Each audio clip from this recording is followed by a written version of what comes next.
దేశంలో మరోసారి దడ పుట్టిస్తున్న కరోనా తాజాగా రికార్డ్ స్థాయిలో నమోదైన కేసులు హడలెత్తిస్తున్నాయి. కోవిడ్ వ్యాప్తితో చర్యలు చేపట్టిన కేంద్రం రాష్ట్రాల్ని అప్రమత్తం చేసింది. వైరస్ విజృంభణపై ఐసీఎంఆర్ హెచ్చరికలు జారీ చేసింది.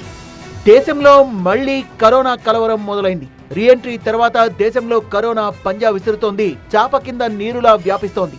రోజు రోజుకు రికార్డు స్థాయిలో కేసులు నమోదవుతున్నాయి. ఓవైపు కరోనా యాక్టివ్ కేసులు 1000 మార్కును దాటడం, మరోవైపు మహమ్మారితో నలుగురి ప్రాణాలు పోవడంతో ప్రజలు ఆందోళనకు గురవుతున్నారు. మరి ముఖ్యంగా కేరళ, మహారాష్ట్ర, ఢిల్లీ, గుజరాత్, కర్ణాటకల్లో ఈ వారం వ్యవధిలో అత్యధికంగా 750 కేసులు నమోదైనట్టుగా అధికారులు తెలిపారు. కేరళ 335, మహారాష్ట్ర 153, ఢిల్లీ 99, గుజరాత్ 76, కర్ణాటక 34 కేసులు లేటెస్ట్ గా నమోదైనట్లు వైద్య ఆరోగ్య శాఖ తెలిపింది. ఓవరాల్ గా దేశం మొత్తంగా ప్రెజెంట్ 1009 కేసులు యాక్టివ్ గా ఉన్నట్టు తెలిపింది. కేరళలో 430, మహారాష్ట్రలో 209, ఢిల్లీలో 104, గుజరాత్ లో 83, తమిళనాడులో 69, కర్ణాటకలో 47 కేసులు అత్యధికంగా ఉన్నాయి. ఇక ఉత్తరప్రదేశ్ లో 15, రాజస్థాన్ లో 13, పశ్చిమ బెంగాల్లో 12, పుదుచ్చేరిలో 9, హర్యానా 9, ఏపీలో 4, మధ్యప్రదేశ్ లో 2, తెలంగాణ, గోవా, ఛత్తీస్గఢ్ లో ఒక్కో కేసు నమోదయ్యాయి.